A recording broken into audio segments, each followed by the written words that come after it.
Back his time. The gentleman from Pennsylvania. Thank you, Mr. Chairman. I thank my colleague. 48 hours ago, we had two officials of the United States government.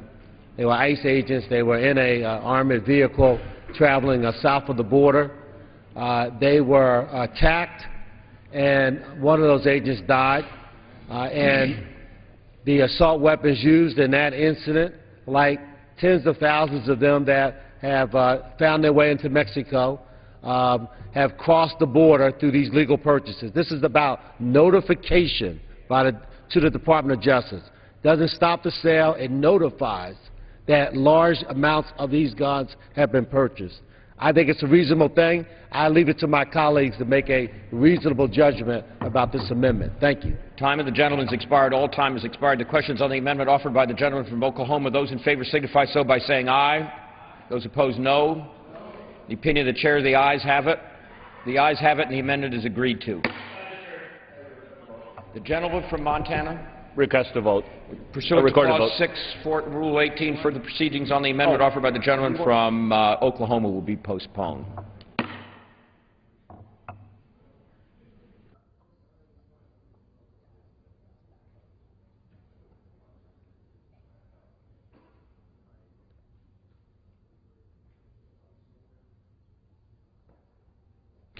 For what purpose does the gentleman from Virginia seek recognition? Mr. Chairman, I have an amendment at the desk. It's amendment number 145. The clerk will designate the amendment. Amendment number 145, printed in the Congressional Record, offered by Mr. Forbes of Virginia. Pursuant to the order of the House of February 17th, the gentleman from Virginia, Mr. Forbes, and a member opposed each will control 5 minutes. The chair recognizes the gentleman from Virginia. Thank you, Mr. Chairman. I yield myself such time as I may consume. The gentleman is recognized. Mr. Chairman, let me start off by saying that this is an amendment that the Congressional Budget Office has said is cost neutral, so we're not talking about revenue coming in or going out. Second thing about this amendment is it's not dispositive. It doesn't ultimately make a decision. And the third thing is this is an amendment that is supported not only by the chairman of the House Armed Services Committee, but by every single subcommittee chairman of the House Armed Services Committee. So what does it do? It simply states that before we turn out the lights on the men and women who without question have the most expertise and experience and who've had the legal authority to assemble the teams to fight our wars and respond to our national emergencies, we're going to know who will replace them. Anytime this nation faces a crisis, there are two observations that always emerge. First, we realize how ineffective our government agencies are in assembling cross-agency teams to respond to that crisis. And secondly, we realize how good our military is at putting those teams together.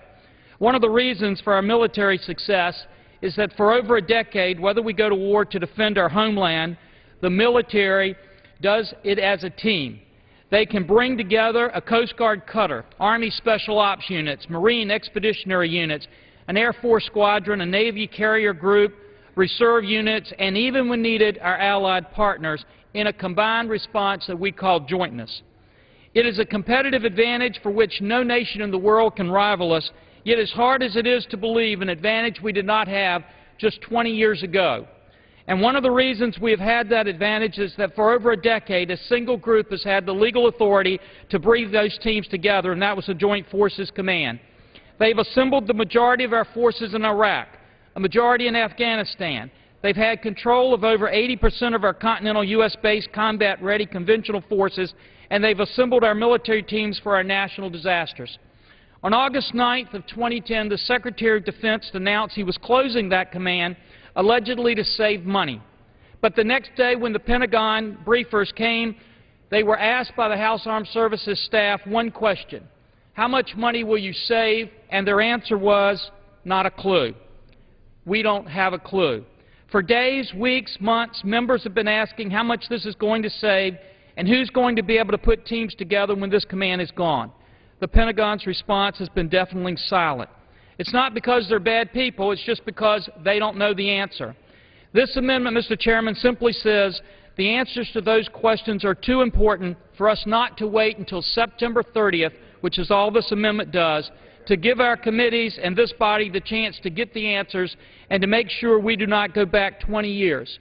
If there's any member in this room who can answer even the most basic core question presented by this closure, which is who will ultimately have the legal authority and expertise to put together the teams we need to fight our wars and respond to our crisis, then they can vote with good conscience against this amendment. But you can't, because nobody at the Pentagon can answer that question either. Mr. Chairman, this nation deserves a better answer than we don't have a clue, and this amendment gives them a chance to find that answer, and I reserve the balance of my time. The gentleman from Virginia reserves the balance of his time. Does the gentleman from Washington take the time in opposition? Yes, I request the time in opposition and gentleman recognized. Ask unanimous consent to revise and extend my remarks. The amendment would prohibit the use of funds to take any action to disestablish the Joint Forces Command. In FY 2010, Secretary of Defense Gates recommended disestablishing the Joint Forces Command and included this as part of his efficiencies initiatives in the fiscal year 2012 budget request. On January 6, 2011, President Obama issued an official memorandum accepting the recommendations of Secretary Gates and Chairman of the Joint Chiefs of Staff Mike Mullen and approved disestablishment of Joint Forces Command. The Department of Defense expects to save at least $240 million annually by disestablishing the command. The Chairman of the Joint Chiefs of Staff retains responsibility for promoting joint operations.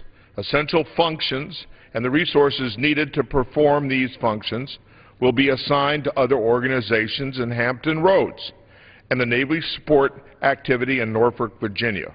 All told, DoD estimates that about 50% of the current level of effort will remain in Norfolk, Virginia area.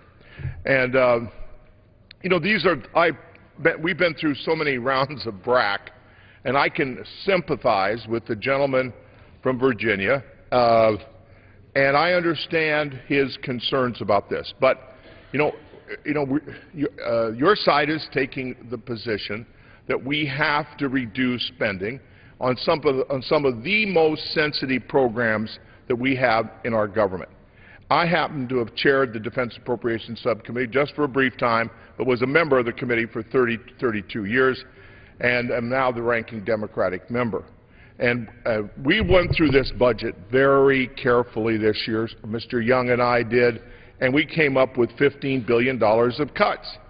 We have to give some respect to the Secretary of Defense, who in fact was a Republican and serving in this administration, on his recommendations. And some of these things I know are painful when it affects your local community. I've had that problem over the years myself. But just like the alternate engine, sometimes we have to make these hard decisions. And the Secretary of Defense, I think in this case, deserves the benefit of the doubt. I think the Virginia delegation is totally correct in asking for substantiation for what they're doing and why they're doing it. But, Joint Forces Command, I've been there and visited there. The responsibility is to assign forces to various contingencies. And, we only have so many forces. So if you look at all the plans there are, there's going to be this fleet or this division or this going here, there, and everywhere, depending on what the scenario is. So I think the Chairman Mike Mullen or whoever the Chairman of the Joint Chiefs and the Joint Chiefs can do that just as well as having a separate command. And again, I say we have to make some hard decisions. And we are cutting the heart out of the domestic programs of this country, and defense has to give something up here. And this, I think, if you look at the various commands, this one makes as much sense. And the Secretary of Defense has made the decision. It's supported by the top members of the Joint Staff. And for that reason, I regretfully have to object to the and oppose the amendment. Mr. Chairman, would the gentleman yield for a question? Of course. I would just ask the gentleman if all of this amendment does is to give us until September the 30th to answer those questions. All the leases are in effect. They can't be changed until that period of time. So we're not talking about cost, but this is the question I would ask the gentleman. You mentioned that the Joint Chiefs of Staff had the authority to be that joint provider and to allocate those troops. But I would ask the gentleman if, in fact, they do have that authority, because Goldwater-Nichols and the Reauthorization Act expressly prohibited them from being able to do that. And so I would ask the gentleman if it doesn't make sense, at least before we cut out the lights, regardless of the ultimate decision you make, to make absolutely sure we know who's going to be able to have that authority before we make that final decision. Well, I appreciate the gentleman's point. You know, as I've been told, there's been an effort to try and keep 50% of the people and the activities in your area in Virginia, and that's one of the most important defense areas the country has. So I think you guys are working hard, and I think that the department is responding as best they can. But again, I think we should reject the amendment and let this thing work out as the department has recommended. And I yield back my time. Mr. Chairman, can I inquire how much time I have left, Mr. Chairman? The gentleman from Virginia has 1.5 minutes remaining. Mr. Chairman, I'd like to this time yield 45 seconds to Congressman Whitman from Virginia. The gentleman from Virginia is recognized for 45 seconds. Thank you, Mr. Chairman. Mr. Chairman, I rise in support of the amendment offered by my colleague from Virginia. This amendment would give Congress time to conduct oversight over the decision to close Joint Forces Command, pure and simple. And specifically, it would allow us to determine how the closure could impact national security. In August, it was announced by the Pentagon that JFCOM would be disestablished, but there was no transparency in that decision. Congress was not informed, and Congress asked multiple times for the analysis that was done that led to the decision to close JFCOM without getting that information. This leads me to believe that a thorough and detailed analysis into the JFCOM decision was never conducted. It leads me also to believe that in 5 years the Pentagon will be asking Congress to set up a mechanism to ensure jointness among our services. Capabilities exist under JFCOM that are vital to our national security and paramount to our success in the current wars the military is fighting. Without that analysis, we cannot know whether we're casting away years of joint experience that will be crucial to the future defense of this nation. With that, I yield back, Mr. Chairman. Gentleman's time has expired. The gentleman from Virginia. Mr. Chairman, I'd like to yield the balance of my time to Congressman from Virginia's 2nd District, Congressman Ridgel. Gentleman is recognized for 45 seconds. I thank my good friend for yielding. Mr. Chairman, I rise in strong support of the Forbes Joint Forces Command Amendment. The establishment of a combatant command requires a literal act of Congress. It follows, then, that the closure of a combatant command should involve thoughtful analysis that is shared with this body for comment. The closure of Joint Forces Command fails on that important count. Either no such analysis has been conducted or it is being withheld. Mr. Chairman, the absence of data that supports the closure of a combatant command is simply unacceptable. Accordingly, this cost-neutral amendment delays its closure. Mr. Chairman, I ask my colleagues to join me in voting in favor of the Forbes Joint Forces Command Amendment. I thank the gentleman and yield back. Gentleman's time has expired. All time has expired. The questions on the amendment offered by the gentleman from Virginia, all those in favor signify so by saying aye. Those opposed, no. The opinion of the chair, the ayes have it. The ayes have it, and the amendment's agreed to.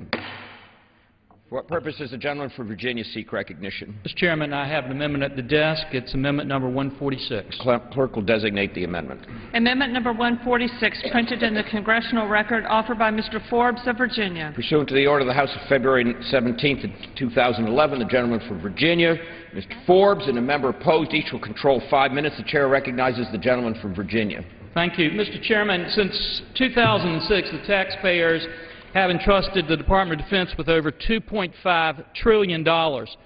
And the law has required that the Department of Defense make sure that they allow the taxpayers to know where that money is being spent by providing audited financial statements.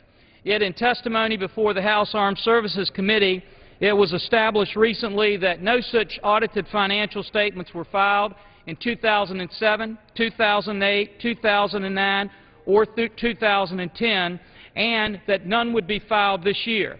Mr. Chairman, the Secretary of Defense testified that compliance with the law was in fact a priority and that they had had a plan at the Department of Defense. But when you put up the website just 2 days ago from the Department of Defense, it showed very clearly that the plan that they had in 2007, 2008, 2009, 2010 said that they would have completely filed, clean, audited statements by 2010. They were only 100% off because, according to the testimony, right now the records at the Department of Defense are so bad that less than 5% of all of the monies given to the Department of Defense are in an audit-ready position. So, Mr. Chairman, we've heard some draconian efforts to try to get them into compliance. This is no such effort. What this simply does is to recognize that we give $2 million in the funds set forth in this amendment that are basically party funds. They're funds for dinners, they're funds for entertainment, they're funds that have no impact directly on our warfighter. And what this amendment simply does is to take away those funds, Mr. Chairman, and our thought is that if we take away those funds until we have compliance with those audited financial statements that the taxpayers deserve, we'll give a strong incentive to make sure that we get that compliance and we're not 100% off. And with that, Mr. Chairman, I reserve the balance of my time. Gentleman reserves his time. Does the gentleman from Washington seek to claim the time in opposition? Yes, I asked for the time in opposition. The gentleman's recognized. And I rise in opposition to the amendment. This amendment would prohibit the Department of Defense from spending any funds, for official representation due to a lack of auditable financial statements. Now, I completely agree with the gentleman on the point that we need to get them to do this. I just think this approach is not the way to do it. If we want to the authorizers could set a time frame in statute, and that's the way to do it without cutting out these funds when they're entertaining people from other countries and around the world. I just think it's one of those things that sounds good, but is going to have unintended consequences. Audible financial statements have long been a goal of the Department of Defense. The committee has long pressed DoD to improve the quality of its financial management and will continue that effort in the coming year. Can we keep it down over there a little bit? However, eliminating official representation funds is not connected to that goal, and limiting these funds would have damaging consequences.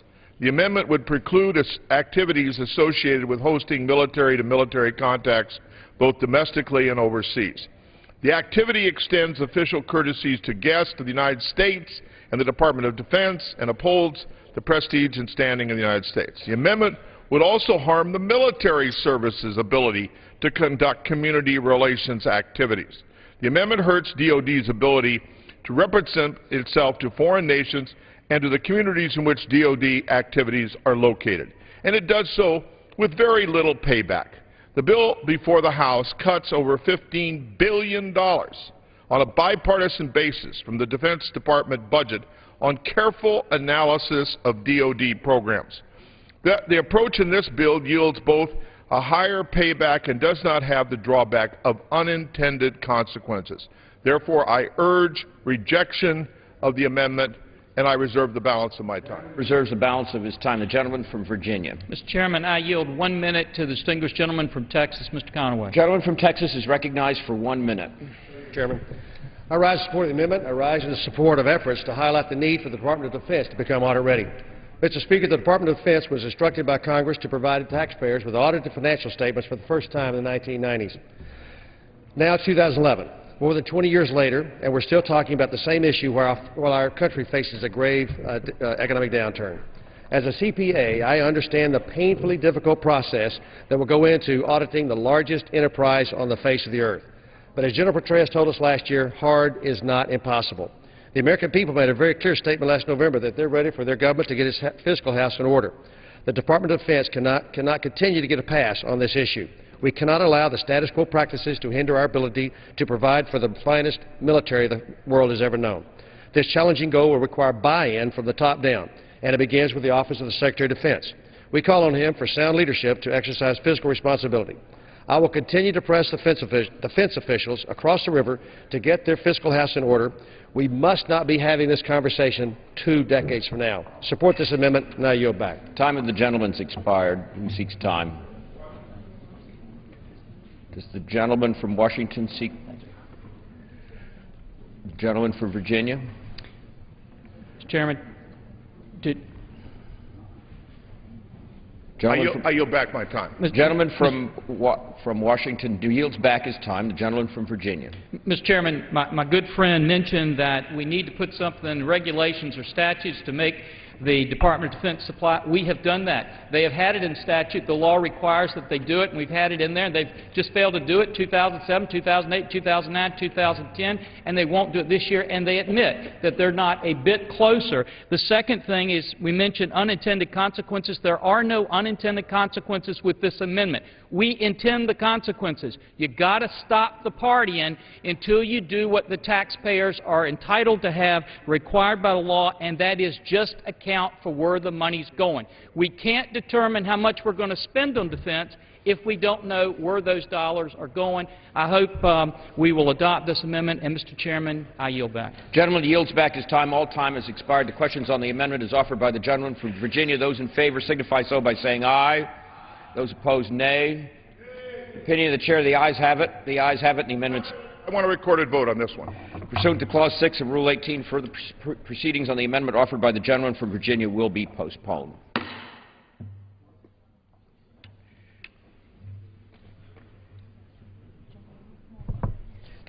Does the gentlelady from Ohio seek recognition? Yes, Mr. Speaker, I seek recognition to offer an amendment dealing with PILT, P-I-L-T.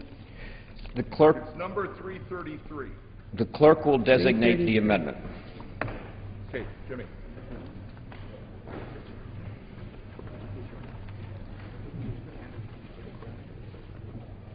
No.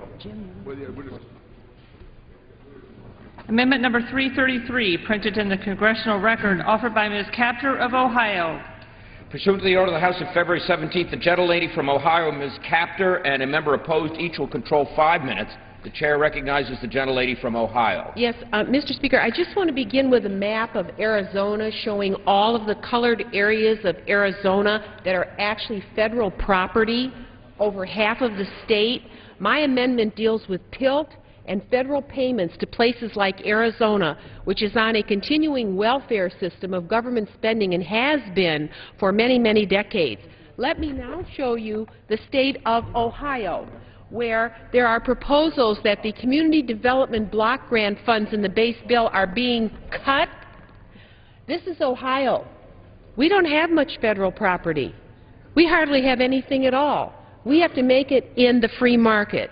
And yet, what's happening in the bill is that more money is going to pay out for PILT than for places like I represent in the Midwest, where our unemployment is so high. They're actually cutting community development block grant dollars for cities and towns across this country to the tune of $2.95 billion, and yet they're continuing these PILT payments, which are really welfare payments to the West. If this Congress is serious about cutting spending, we need to address some of the fundamental challenges contained in what I call megamarks. These aren't earmarks. These are big megamarks that benefit certain regions of the country at the expense of others. Just to give you a sense of this, these subsidies have existed for generations.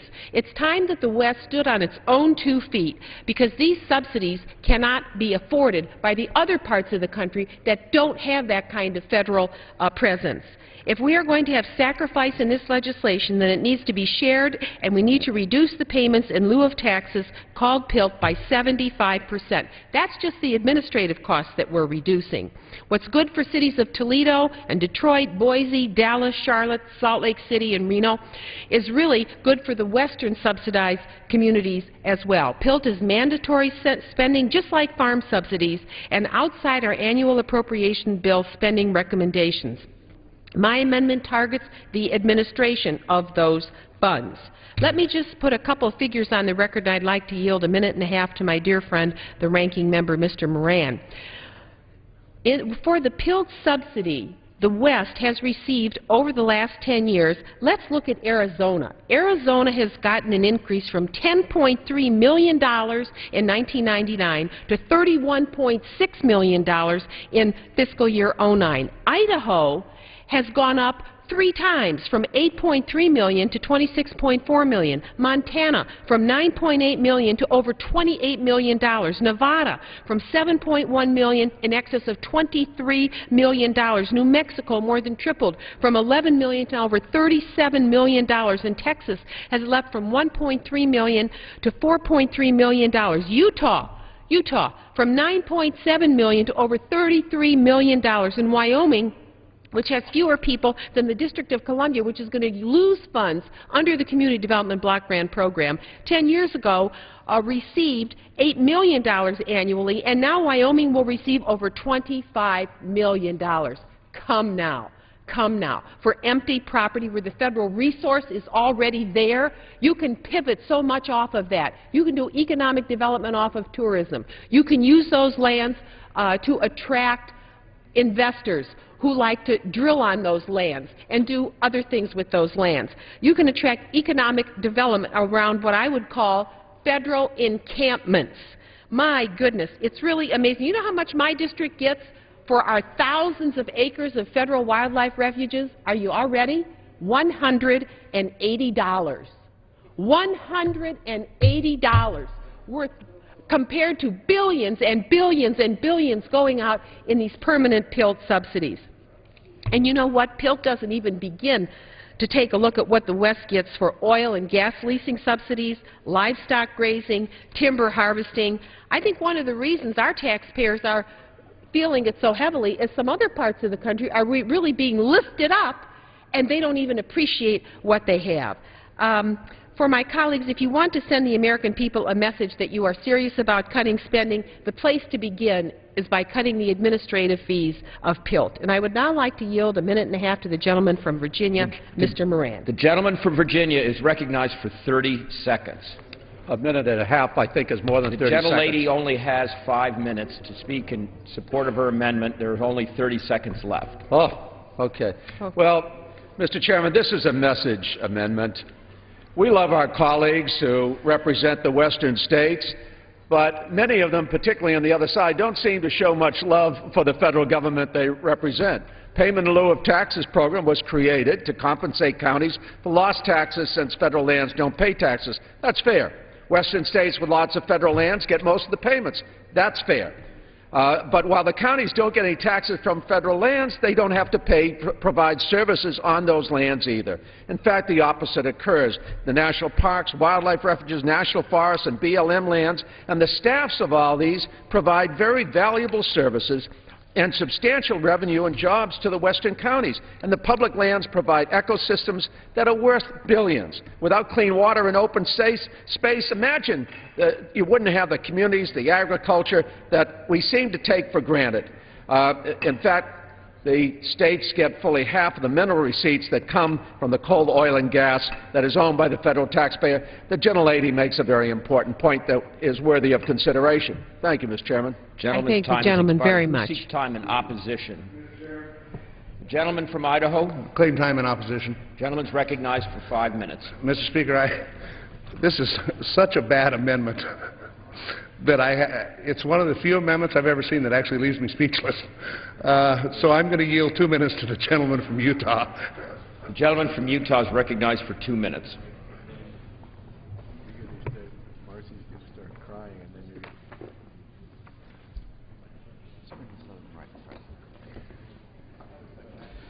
Mr. Chairman, the map you see in front of you is not the coverage area for Verizon.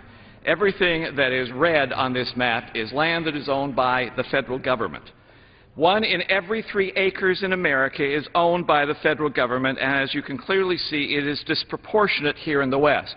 Now, this, of course, is Ms. Capter's region. This is my district. And until such time as my district resembles her district in the ability of us to control our future and our resources, payment in lieu of taxes is not welfare to the West. It is simply rent on the land that you control. Until such time as the Secretary of Interior's decision, which the Inspector General said was capricious and arbitrary, does not destroy 3,000 jobs in a county with only 31,000 inhabitants.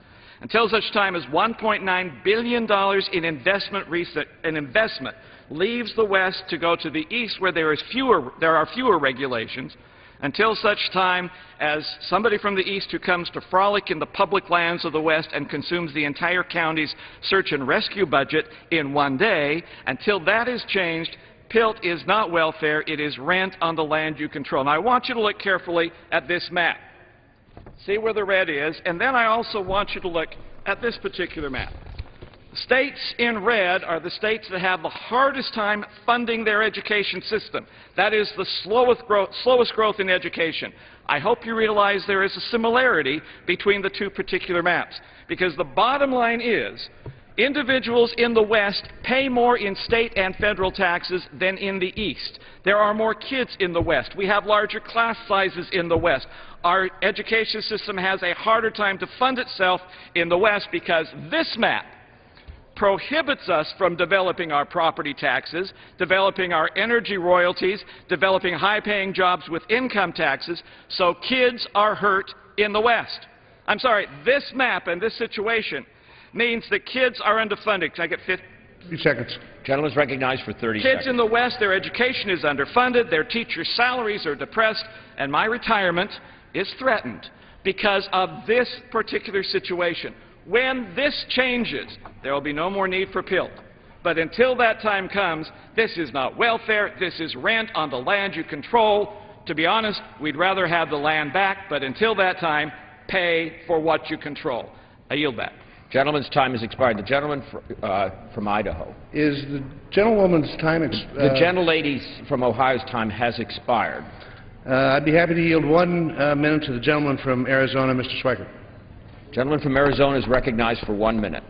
Mr. Chairman, the gentlelady from Ohio may actually have stumbled upon something, and if she's ready to actually help us so a state like Arizona, we can actually own our land, great. But till that time, you've got to understand, only 18% of our state is privately owned. Tribal lands, federal lands, BLM lands, other government lands. Are we ready to start paying the full property tax load?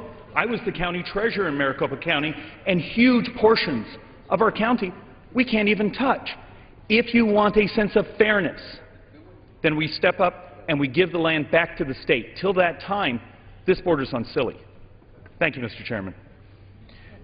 Gentleman's time has expired. The gentleman from Utah. Yield 30 seconds to the gentleman from Colorado. Gentleman from Colorado is recognized for 30 seconds. I thank the gentleman. I rise in opposition to the amendment. There are over 20 million acres of federal land in Colorado, and I want to be clear with, of course, great respect to my colleague from Ohio.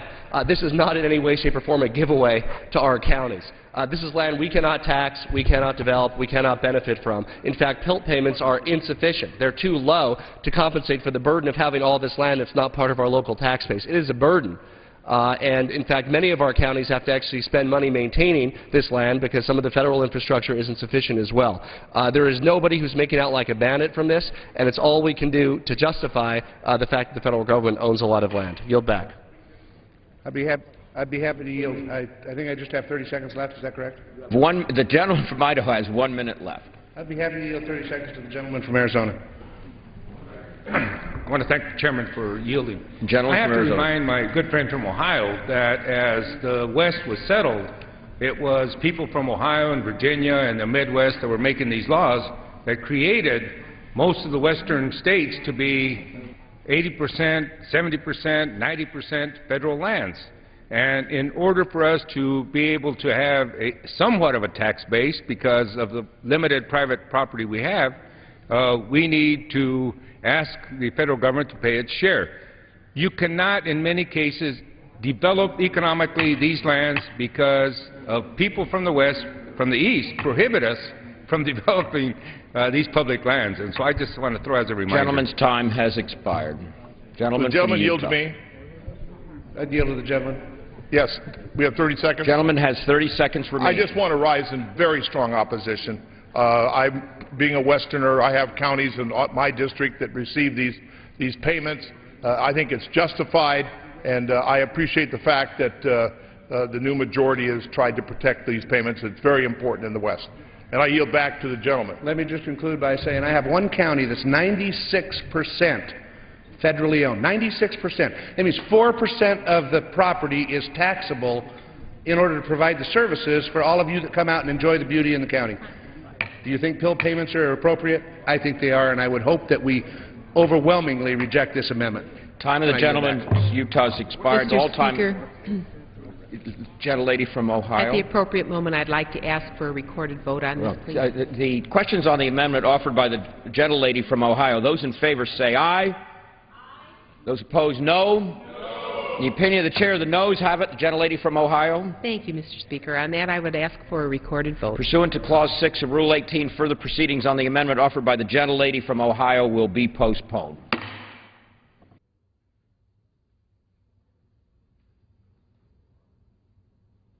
For what purpose does the gentleman from Colorado seek recognition? An amendment at the desk, number 46. Clerk will designate the amendment. Amendment number 46, printed in the Congressional Record, offered by Mr. Polis of Colorado. Pursuant to the order of the House of February 17, 2011, the gentleman from Colorado, Mr. Polis, and a member opposed will each control 5 minutes. The chair recognizes the gentleman from Colorado. Thank you, Mr. Chairman. We all share the goal of reducing the deficit.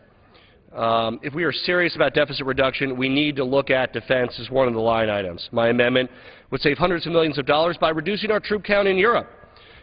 Instead of having over 80,000 troops in Europe where they're no longer needed, we would reduce the amount of troops in Europe to 35,000. This would allow the Department of Defense to save money by closing bases across Europe that don't have any strategic rationale. Pulling our troops out of Europe and closing these bases is an excellent way to help reduce expenditures and save money. My amendment would only cut 7,500 troops, which would save $278 million. An additional 35,000 troops would be available for deployment to actual theaters where we have a strategic interest in. So it would enhance our preparedness at the same time as saving money. This step would save $278 million and improve our national security.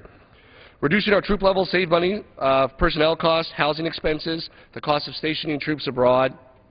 On top of these savings, my amendment will allow us to close bases across Europe that are, quite frankly, Mr. Chairman, are relics of a bygone era. Rather than fighting the demons of the past, we need to focus on the very real threats of the present and the future. We are no longer in a battle with the Nazis. We are no longer in a battle with the Soviets.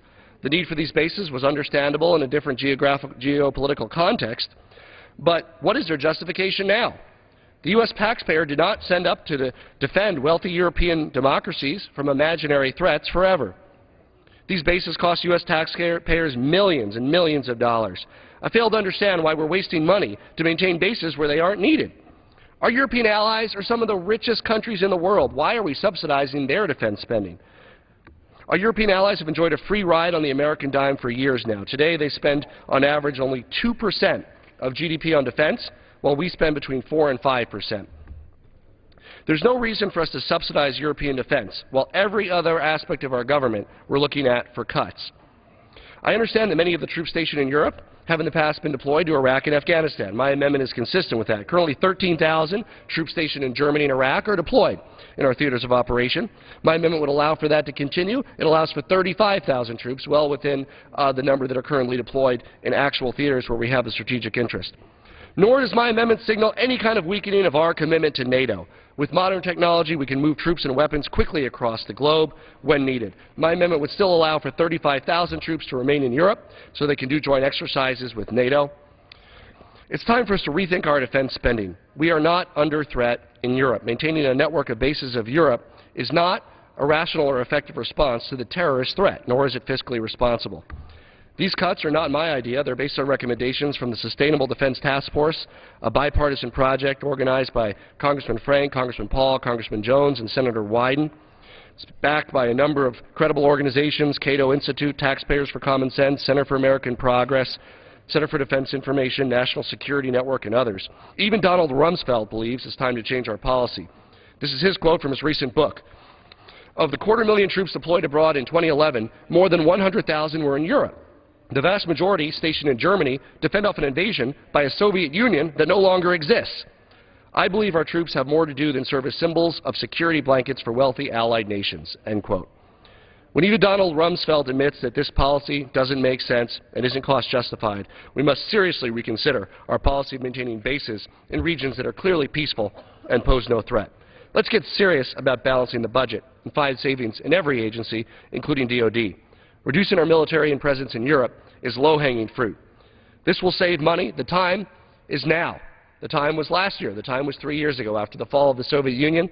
There fails to be a strategic rationale to obtain our current troop levels or expenditure levels in the European theater. My amendment will save taxpayer money and improve military preparedness for conflicts in zones where America has a strategic imperative to fight the global war on terrorism. I urge a yes vote on the amendment. I yield back. I reserve the balance of my time. The gentleman reserves the balance of his time. Who seeks time in opposition to the amendment?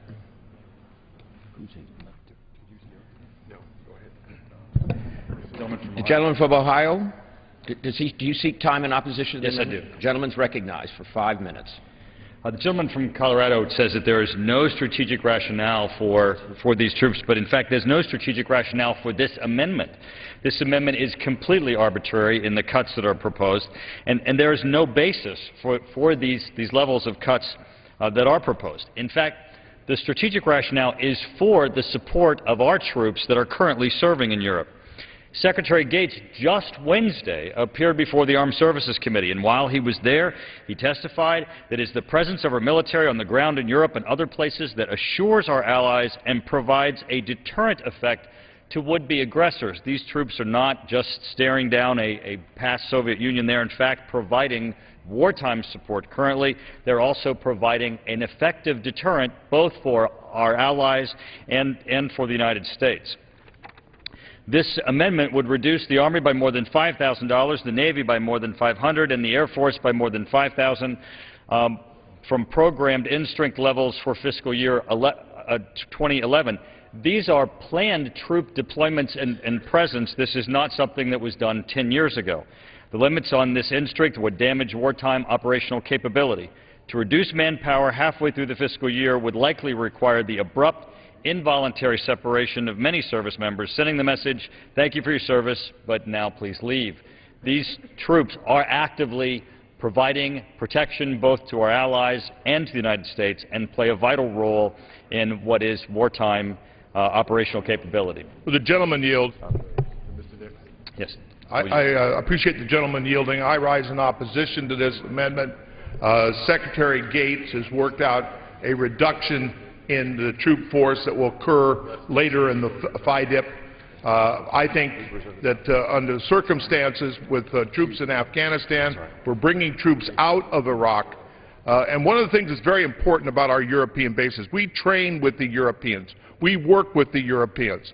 When the flights come out of Iraq or Afghanistan with wounded troops, they come back to Landstuhl. In Germany, where the troops are taken care of in the hospital, there is a long-term relationship with NATO that is very critically important. And just to do this off the back of the hand, I understand the gentleman has some other advisors on this amendment. I wouldn't exactly be touting Donald Rumsfeld myself, but anyway, I hope that we can defeat this amendment and let the Secretary of Defense and the Joint Chiefs make the decision in bringing down our troop forces. And I really do believe Europe is still important to the United States. And I appreciate the gentleman yielding. Thank you. And although the gentleman from Colorado referenced, I think, what is an accurate quote of Donald Rumsfeld, I think that he too would have serious concerns about this amendment and its immediate effects. We reserve the balance of our time. Gentleman reserves the balance of his time. The gentleman from Colorado. The gentleman from Ohio mentioned that the troops are an effective deterrent. I would simply ask, who are we deterring from attacking Germany and Italy? And I reserve the balance of my time. Gentleman reserves his time. Gentleman from Ohio. Why don't we yield back and have a vote on the amendment? I'll inquire as to how much time remains on my side. The gentleman from Colorado has 30 seconds remaining, and the gentleman the gentleman from Ohio has 2 minutes remaining. Since he didn't want to answer my time, I'll be happy to yield my 20 seconds to the gentleman from Ohio. And again, who are we deterring from attacking Italy and Germany? I think it's important for us to understand who might attack us. And this is not an issue of these troops being a relic. This is an issue of looking at what these troops are doing. Reclaiming my time, again, the gentleman cited that they would be a deterrent, so I was just trying to clarify who we were attempting to deter. With that, I yield back the balance of my time. Gentleman's time has expired. Gentleman from Ohio. I think it's important for us to continue to honor our obligations to our allies and also to protect our country. Secretary Gates just recently, as this week on Wednesday, reaffirmed the need for these troops so that we can continue to support our allies and the United States. And with that, I yield back. The gentleman yields back. All time has expired. The questions on the amendment is offered by the gentleman from Colorado. All those in favor signify so by saying aye.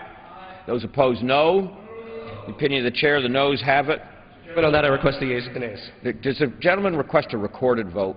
Recorded vote. Mr. Chair, on that, I request Pursuant to a Clause 6 of Rule 18, further proceedings on the amendment offered by the gentleman from Colorado will be postponed. For what purpose does the gentleman from Ohio seek recognition?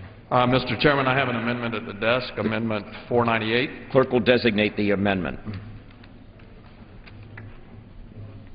Amendment number 498, printed in the Congressional Record, offered by Mr. Johnson of Ohio. Pursuant to the order of the House of February 17, 2011, the gentleman from Ohio, Mr. Johnson, and a member opposed, each will control 5 minutes. The chair recognizes the gentleman from Ohio. Mr. Chairman, my amendment would stop the Department of Interior's Office of Surface Mining and Reclamation and Enforcement from going forward with a proposed revision to the stream buffer rule that could, according to the Obama administration's own analysis, eliminate up to 29,000 coal industry and industry-related jobs, cut coal mining production by 50%, and increase the cost of electricity for families and businesses. In December 2008, OSM issued a clarification of the stream buffer zone rules after a 5-year process that included 40,000 public comments, 2 proposed rules, and 5,000 pages of environmental analysis from 5 different agencies. The final rule clarified and codified coal surface mining practices that had been in effect for over 30 years. But an entry in the Federal Registry from June 2009 shows that early in the first days of the Obama administration, the decision was made to reopen the carefully crafted and properly vetted stream buffer zone rule. The proposed sweeping regulatory action would radically alter the definition of a stream as well as how the agency measures material damage outside of the permit area. To date, the agency has provided no studies, no data, or support to justify these radical changes. Given the complete lack of justification, analysis, or rationale for these proposed changes, it can be said that this is a political decision and not one based on science or fact, and this flies in the face of the administration's pledge to base rulemaking decisions on science and not on political factors. Furthermore, several states have expressed serious concerns about the need and justification for the proposal. Mr. Chairman, the unemployment rate in my home state of Ohio is 9.6%. In parts of eastern and southeastern Ohio that I represent, we have double-digit unemployment. The average unemployment in the 12 counties I represent is 10.9%. There are entire communities that depend largely on the coal industry, both for direct and indirect jobs, and these jobs would be threatened by this proposed rules change.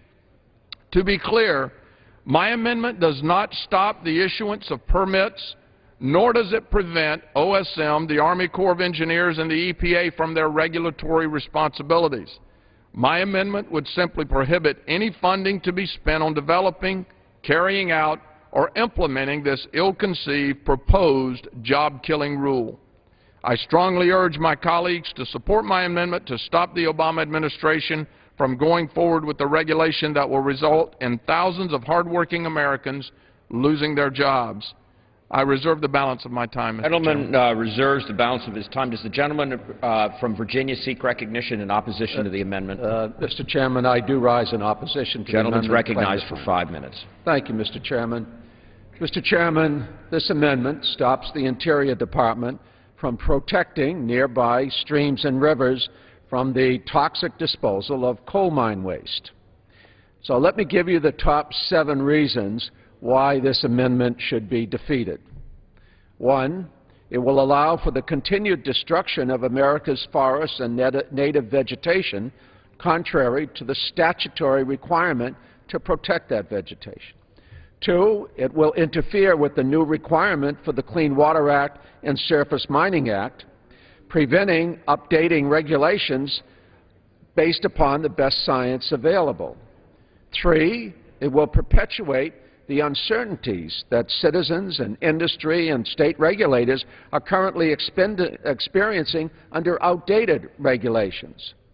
4, it will continue to allow the worst of the coal mine operators to destroy and pollute America's streams, and by doing so, gain a competitive advantage over the responsible operators. 5, it will deny the state regulatory officials the ability to issue permits that would withstand legal challenge. 6, it will prevent the gathering of information needed to predict adverse impacts to land and water resources. And 7, it will prevent the completion of the National Environmental Policy Act process, which provides valuable information to enable an informed decision to be made as to the best alternatives to protect society and the environment while helping to meet America's energy needs. So that's why I would oppose the Johnson amendment. I'll reserve the balance of my time. Thank you, Mr. Chairman. Yeah, the gentleman from Virginia reserves the balance of his time. The gentleman from Ohio. I yield to my colleague, Mr. Chairman. Thank you. The gentleman has 2 minutes remaining. Thank you for yielding, and I appreciate the gentleman offering this much-needed amendment. Almost immediately after taking office, Mr. Chairman, the administration put a bullseye on Appalachian coal from every angle, including from the OSM. As a representative of Appalachian Kentucky, like Ohio, where the gentleman is from, we're losing thousands of jobs because of these policies. And now, by its own admission, the OSM and the U.S. Department of the Interior is placing 7,000 mining jobs across the country on the chopping block, representing 9% of the industry, by reopening the long-settled stream protection rule. And so I congratulate the gentleman for bringing this to our attention with this amendment. A report that was leaked by OSM indicates amending this rule will cause coal production to drop drastically or remain stagnant in 22 states. So it comes as no surprise to me that officials from Kentucky, West Virginia, Utah, Wyoming, Texas, and others have blasted this proposal as nonsensical and difficult to follow. Mr. Johnson has the right idea with this amendment, which would prohibit OSM from moving forward with this rule during this fiscal year. I thank the gentleman. Thank you, Mr. Chairman. I just want to take this opportunity to remind the rule was reclarified in a 5-year process that ended back in 2008. And now the current administration wants to reopen that rule and redo it completely in just a matter of months, with no science, no data to support it, and no justification. And I would remind my colleague that the only reason, the number one reason for passing this amendment is for the up to 29,000 jobs that it's potentially going to save. The time of the gentleman from Ohio has expired. The gentleman Mr. Chairman, from Virginia, may I inquire how much time I have remaining? The gentleman from Virginia has 3 minutes. 3 minutes. At this time, I'll yield a minute and a half to Mr. Garamendi, who worked in the 1 minute to Mr. Garamendi, who worked in the Interior Department on this very issue and is quite expert on it. The gentleman from California is recognized for 1 minute. Thank you very much, Mr. Chairman. I'm from California, so forgive me, but I also was the Deputy Secretary at the Department of Interior in the mid-90s, and we set up a program called the Appalachia Clean Streams Program to deal precisely with the issues that have arisen over the years from the pollution and contamination from the various coal mines, including mountaintop removal. This effort underway by the Department is to deal with the ongoing problem. The continuing problem, mountaintop removal and mining, does contaminate and does destroy streams. I could not believe the clarity of the water in the streams when I visited West Virginia. They would make the swimming pools in Los Angeles envious. Nothing was alive. Nothing at all because of the contamination from the mines. I just ask for the opportunity to go ahead. I'm going to yield the remainder of my time to my colleague from the state. I'll yield back to the Mr. Moran. Gentleman from California's time has expired. Gentleman from Virginia. Very much appreciate the insight from the gentleman from California. At this point, I would yield the remaining 2 minutes to Mr. Yarmouth of Kentucky. Gentleman is recognized for 2 minutes. Thank you, Mr. Chairman, and I appreciate the gentleman yielding. This amendment would essentially destroy efforts to put an end to the damage that is wrought by mountaintop removal. Now, for many of my colleagues who are not familiar with mountaintop removal, what happens is you take mountains that look like this, and then you turn them into this. This is what happens. In the consequence of doing that, you blow off the top of these beautiful mountains, you push all the stuff that you've blown up into the valleys that surround them, poisoning streams, poisoning the people who live nearby, poisoning the water supply that feeds much of Appalachia. This is damage that is irreversible. It will never be like this again because nothing grows here. Now, I know a lot of people try to justify mountaintop removal by saying this is an economic boom for the region. In fact, since mountaintop removal became a prevalent practice, mining jobs have actually declined by more than 50%. 50%. This is not good for the people of Kentucky and Appalachia. It's not good for their economy, and it's certainly not good for the environment. Ladies and gentlemen, we have numerous efforts now in federal government finally trying to put an end to this destructive, immoral practice. Many in my state gathered in Frankfurt just last week to protest what's happening here to our state, to our children, and to our economy. We can do much better. The last thing we need to do right now is to say to our country and to the people of Appalachia, we're not going to try to preserve these beautiful mountains that God gave us. This is a tripping point in our history. Generations from now, our grandchildren will ask, if we don't stop this practice now, if we don't give the government the resources, they will say, how could you let this become this? I yield back. Gentleman's time has expired. All time has expired. The questions on the amendment offered by the gentleman from Ohio. Those in favor say aye. Those opposed, no. The opinion of the chair, the ayes have it. For purposes pursuant to Clause 6 of Rule 18, further proceedings on the amendment offered by the gentleman from Ohio will be postponed.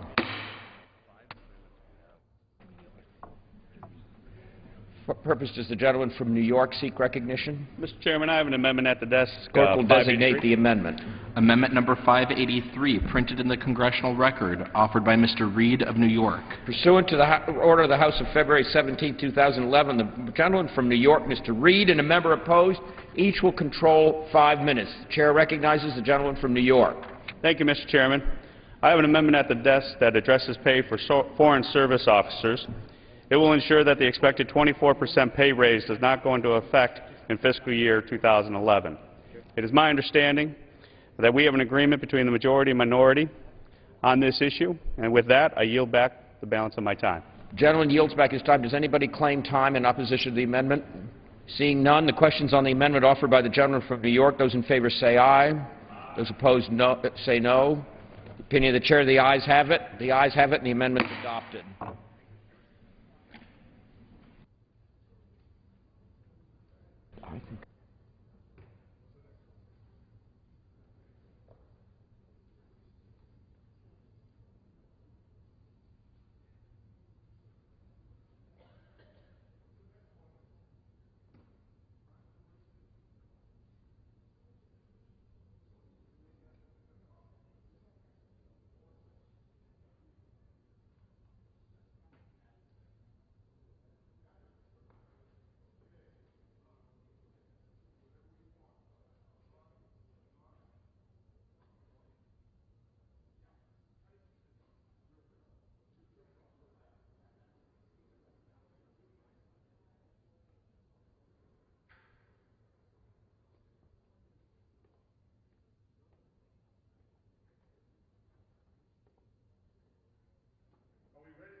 We're ready. Matheson's ready. Go ahead. Seeks recognition. The gentleman from Utah. Thank you, Mr. Speaker. I have an amendment at the desk. It's amendment number 38. The clerk will designate the amendment. Amendment number 38, printed in the congressional record, offered by Mr. Matheson of Utah. Pursuant to order of House of February 17, 2011, the gentleman from Utah, Mr. Matheson, and a member opposed, each will control 5 minutes. The chair recognizes the gentleman from Utah. Thank you, Mr. Speaker. My amendment would eliminate funding for the Community Connect Broadband Grant Program, which is administered by the Department of Agriculture's Rural Utility Service. Now, eliminating this program would save over $13.4 million. This is endorsed by Citizens Against Government Waste. Look, we're all for broadband development, and we're all for rural broadband development. It turns out there are a lot of different federal programs that try to do this. This is one in particular that does not have a good history. In fact, in 2005 and in 2009, Inspector General reports have raised questions about this specific grant program. And that is why I've raised this issue today. As I said, I think as a supporter of rural broadband development, I want to see programs that work and are effective. This one has some serious questions about it, and that is the substance of my amendment. In the interest of moving this process along, Mr. Speaker, I will complete those comments and reserve the balance of my time. Gentleman reserves his time. Who seeks time and